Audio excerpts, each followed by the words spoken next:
The reason why I'm recording today's video is because I've been getting messages saying I'm not going to start my journey of budgeting now because it's already late in the year, so I'm going to start in January 2024. Now I want to ask you, who gave you that timestamp? Who said you can only start your financial journey in January of 2024 or in any January?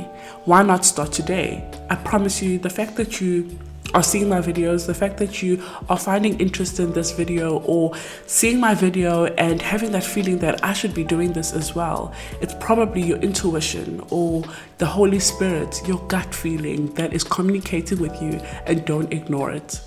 One of the main reasons why personal finance doesn't have a timestamp, there's never too late to start it, it's because it is a lifelong learning process. You can never just know it all.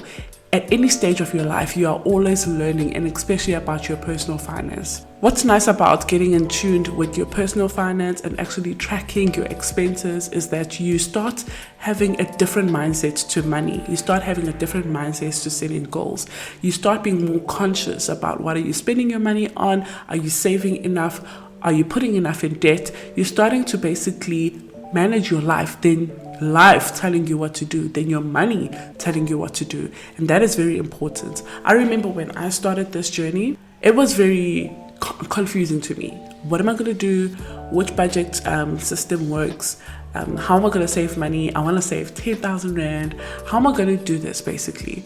And that is when I went down the rabbit hole, looking on Pinterest, looking on YouTube, everywhere basically, even Instagram, trying to find what budgeting method works. And a lot of people were talking about the percentage budget method, which we all know about. 50% goes into your fixed expenses and your bills, etc. 30% goes into your savings. The other 20% goes there. That budget didn't work for me. The reason why it didn't work for me is because my 20% and your 20% is not the same. So if someone tells you to save 20% of your income, maybe their 20% is around 6,000 Rand of their income, and maybe your 20% is around 8,000 Rand of your income. Now you could be using that 8,000 Rand for something else. So we don't have the same situations. That's why you need to manage your finance yourself. You cannot do it exactly as someone else says, but you can find a method that will work for you. Now a method that worked for me is the cash envelope method, which is the one that I share, which is the one that I use, which is the one that I swear by. Me and my family use that. So me and my husband, we use that, and it has done wonders for us. The reason why we have figured out that, okay, this is our expenses, this is our income, do we have enough or not? Do we need to get a business, a side hustle? What can I do for me to bring in more money so that we can make enough because of the bills? Or are we making enough? It's just that we are living way above our means. So what can we do to then bring our income down? Bring our expenses down to match our income.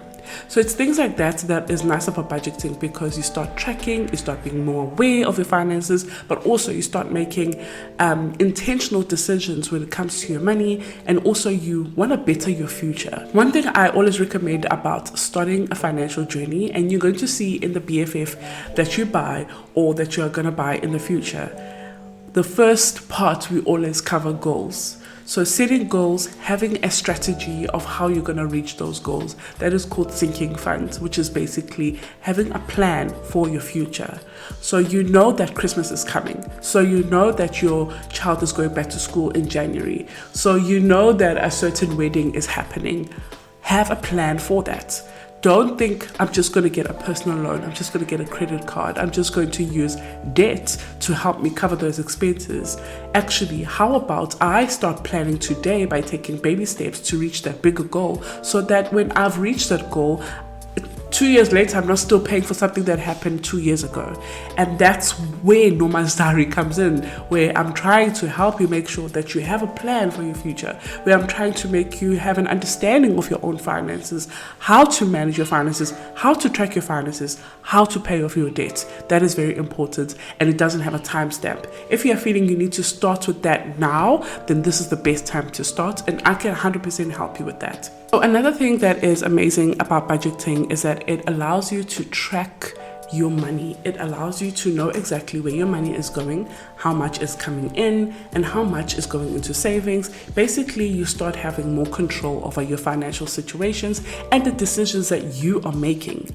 But also another thing is that a lot of people are not in touch with is their debts. I like talking about debt awareness just because I was not aware of debts. I was not aware of interest rates. I was not aware of months to go, how much will I end up paying just on interest, because I'm going to go with they gave me 70 months, I'm going to take 70 months to pay off their debts, and then I end up paying so much more than I actually borrowed. So when you start having a budget, when you start managing your finances, you basically have an understanding of your budget, and you start tailoring it to you, tailoring it to how you emotionally feel about it, having a plan for it. So for example, with your debt, you're going to have a look at your debt. You're going to calculate how much you owe and how many months to go, how much is the minimal payment, how much is the interest, and then you're going to take it from there and decide that, okay, this is this method I want to use. I'm going to use a snowball method, or I'm going to use the avalanche method. I do have a masterclass where I cover the whole thing. It is a 1-hour pre-recorded masterclass. I will link it down below. But also, if you probably don't have the 222 Rand for the masterclass, I do have a video where I cover debt free of charge here on YouTube. I'll link it somewhere up here.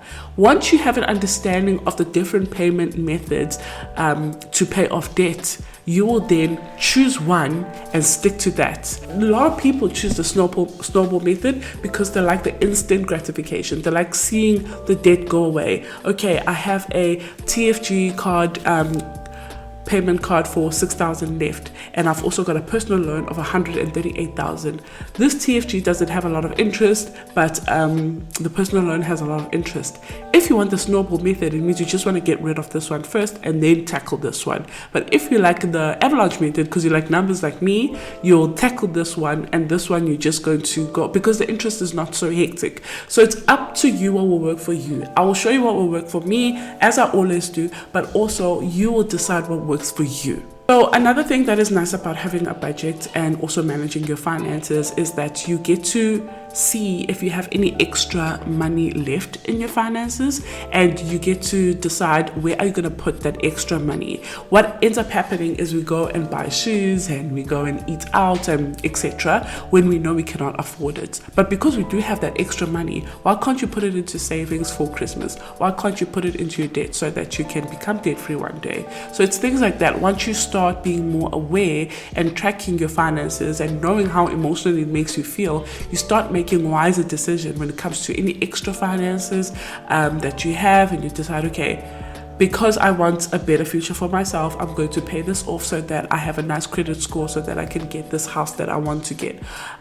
Or I'm going to save for my child's school fees. I'm going to invest in this. You basically start making wiser decisions because now you have a relationship with your money. It's not just something that's in a card where you can swipe, and then you're going to get it again and repeat the same thing you've been doing every single month without seeing any positive results.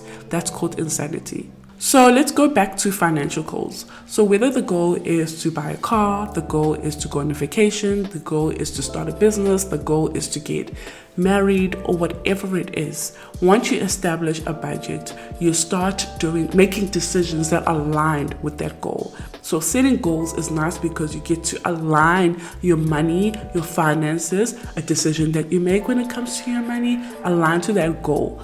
The goal is to reach that goal. But if you're not going to make decisions that are going to be wise, that are not going to be aligned with your goals, you're never going to reach that goals, and you're always going to feel like you're lacking. You're always going to feel like nothing works for you, but actually you're just not aware of simple little things that are happening around you, especially when it comes to money. Unfortunately, we have to use money for most of the things in order to achieve most of the things.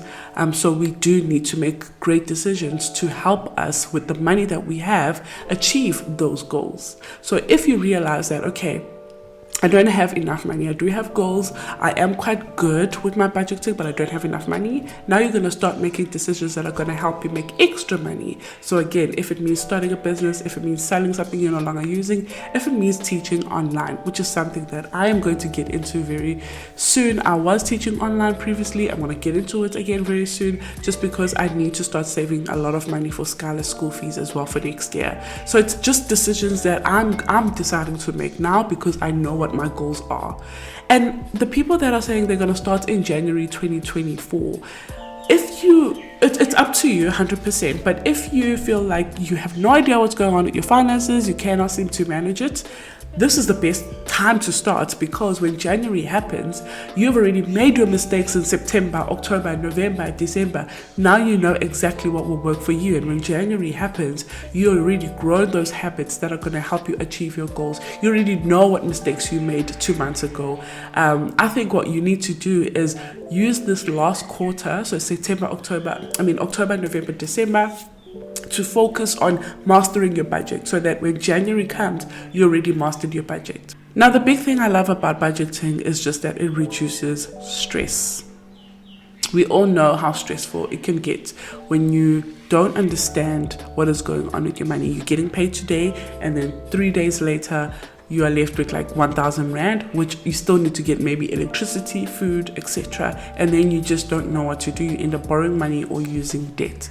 We all know that stress. It is not nice. It is painful. So what's nice about having a budget, as much as it will be stressful for the first few months, because you are basically doing a lot of damage control, but at least once you get into the groove of things, once you start being more disciplined, I'm not going to go out every single weekend because now I understand my budget. I don't have to keep up with the Joneses. I don't have to carry a Louis Vuitton bag. I don't have to buy that expensive weave or whatever it is, because I know I cannot afford it. You actually are you reduce your stress levels. You are stress free than someone who you're earning 10,000, you're buying a 5K wig, and then you left with just 5,000 to budget your money. So you're wearing this beautiful wig, but you're super stressed, and actually you wish you could have that 5,000 Rand back.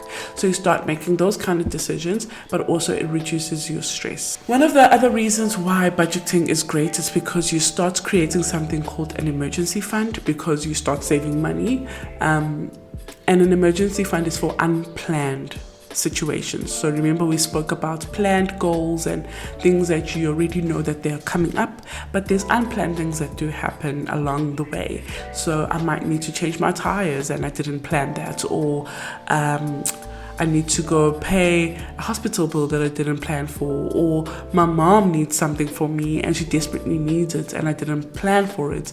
When I have an emergency fund, I can use that.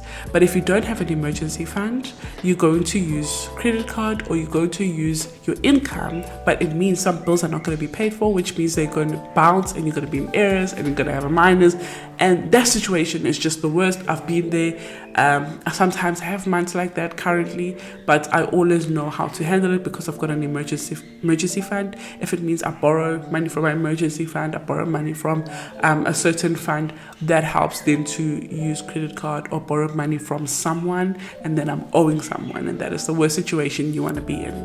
And one of the last points that I'm going to talk about when it comes to managing your finances and starting your finances now is that you start having better spending habits. We all know we like spending on things that you look back and you realize, why did I just spend that much? If you had to now go onto your app and look at how many times you have paid on Uber Eats or Mr. D and calculate that amount for this year, you're probably going to think to yourself, oh my God, I could have put all of that money in savings.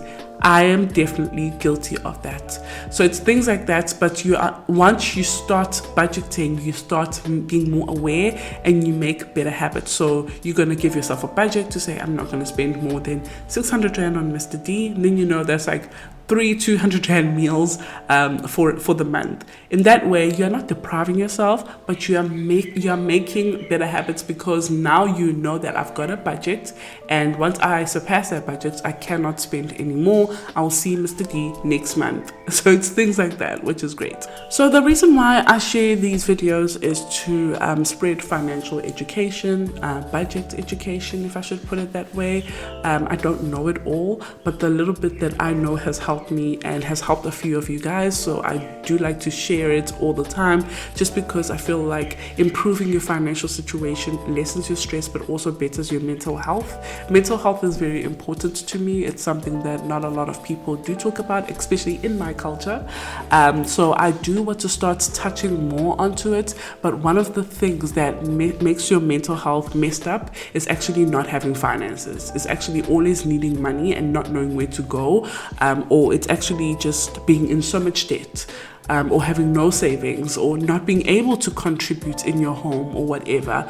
And I know what can that do to maybe you as a man, or you as a woman, or you as a mom, or as a dad, or whatever it is. So creating that financial education on this YouTube space is very important to me. Yes, my products, I have to sell them because obviously I print them and I make them with money. And the masterclasses, they have to have a cost because I host the course on a platform that I pay for monthly, and also I use Canva, which I pay for monthly. So things like that's why they have a cost, but I try my best to be very affordable so that you can afford it. But that education, that financial education, will change your life like how it has changed my life and many other people. You will start having a relationship with money where you realize, you know what, money doesn't have to be this bad thing. Money doesn't have to be hoarded.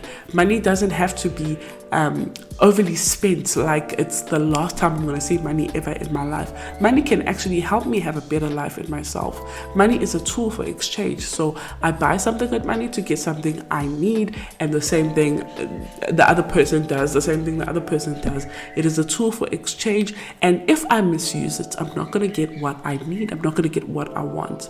And I'm sorry if I'm sounding nasally. I think I'm going to get the flu, but I've got hectic sinus, and now we are moving on to spring, so my hay fever and my sinus is on another level, so I'm so sorry about that. And the last one, I feel like budgeting empowers you. You feel like you are the driver of your own life and you're in control of the whole situation, and that is important. So it empowers you, it empowers people around you. Can you imagine if we all in South Africa were financially literate, we were happy? And please guys, there's no shame in your financial situation. There's no shame in it. We are not taught in school, we are not taught in homes how to manage our finances. So if you're struggling with your finances, it's because you didn't know and no one did. So now that you are getting this education, now that you're watching my videos, you're attending master classes, you are budgeting every single month, you feel like you're in more control and you're more the driver of your life, your journey, your situation. You don't feel like you're just going wherever the wind blows because well, I don't know what's going on. So that's what's nice about also having that financial control. And it empowers you to achieve your dreams and your aspirations, and that's what's important, and that's why I do these videos. I really hope you enjoyed this video. I hope you enjoyed seeing my face, and comment down below if you want me to do more videos like this where you see me, and also ask questions, topics, or whatever you would like me to touch on, and I'm happy to do a video for you like this again. Goodbye. I'm not done. Just one more point.